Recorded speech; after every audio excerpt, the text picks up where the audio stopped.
Thank you for tuning in to Terry Swoop Videos. On today's video, I'm going to talk about what happened to the legendary jazz pianist Hazel Scott. Now, most historians look at Hazel Scott as the greatest female jazz player of all time.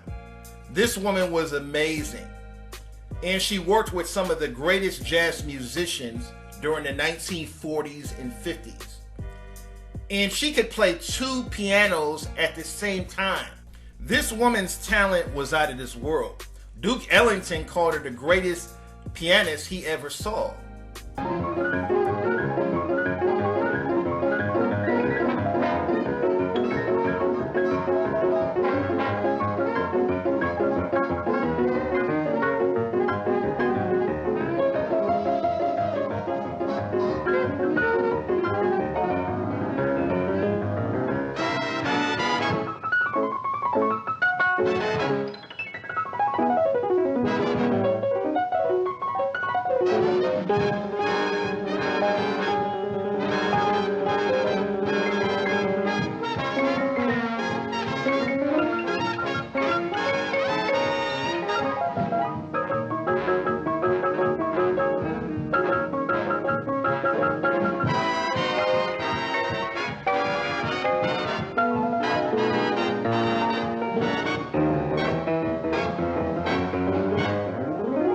Hazel Scott was born in Trinidad in 1920. She started playing the piano when she was 4 years old. Her mother was a piano teacher, and she taught her all the ins and outs of playing the piano. It always came natural to her. And her family moved to the United States in 1924 when she was 4 years old. So she was raised in America, but born in Trinidad. Very similar to the rapper Nicki Minaj, who was also born in Trinidad. And Hazel started recording her own music in the 1930s. She performed in nightclubs throughout the 1930s. And then she got a spot on Broadway. When she started performing on Broadway, that's when everybody started recognizing her as a force in the jazz industry. The most popular music in America at that time was jazz. This was long before rock and roll. This was long before R&B. This was long before other forms of music started to take over the airwaves. In the 30s and 40s, jazz music was the #1 music. And this is what most music artists aspired to be. And she wanted to be one of the biggest jazz artists in the country. And by the 1940s, she became one of the biggest jazz artists in the country when she got her own national syndicated TV show. She was the first black woman in history to host her own TV show, 50 years before Oprah came along. So she paved the way for a lot of black women in Hollywood, and I don't think she gets the credit that she deserves. From 1945 to 1960, Hazel was married to Adam Clairon, and they had one son together. And he was a politician in Washington. And this put a target on her back because she was one of the biggest jazz performers in the country in the late 1940s and early 1950s.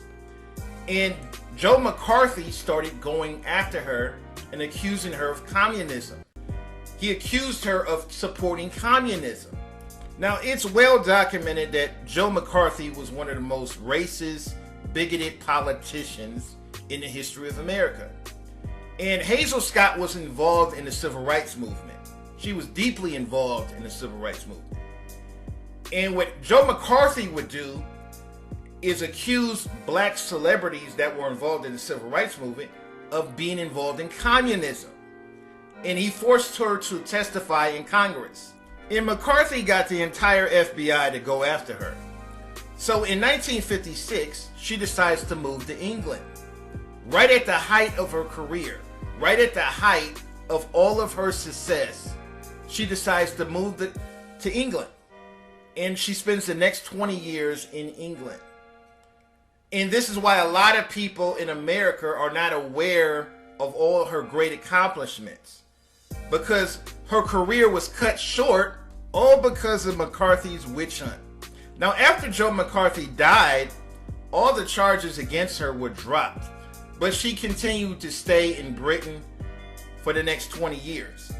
And then in 1970, she returns to America and starts performing again. But by this time, a lot of people have forgotten about her. All the great things that she did in the 30s, 40s, and 50s had been forgotten. But she still performed in nightclubs throughout the 1970s. But in 1981, she died at the age of 61. She died at the age of 61. And she should go down in history as one of the greatest female pianists of all time, one of the greatest jazz artists of all time. She should be in the Hall of Fame, but she's been forgotten. She's been so underrated because of the controversy with Joe McCarthy. I just don't think she gets the credit that she deserves. I don't think she gets the accolades that she deserves. This woman was a pioneer not only in the music industry, but in the civil rights movement. She was one of the first black celebrities to be involved in the civil rights movement. Long before a lot of the celebrities you see doing today. So I have the deepest respect for Hazel Scott. She's one of the greatest of all time, and she should be in the Hall of Fame. A lot of people have different opinions about this topic. Leave a comment, rate, and subscribe.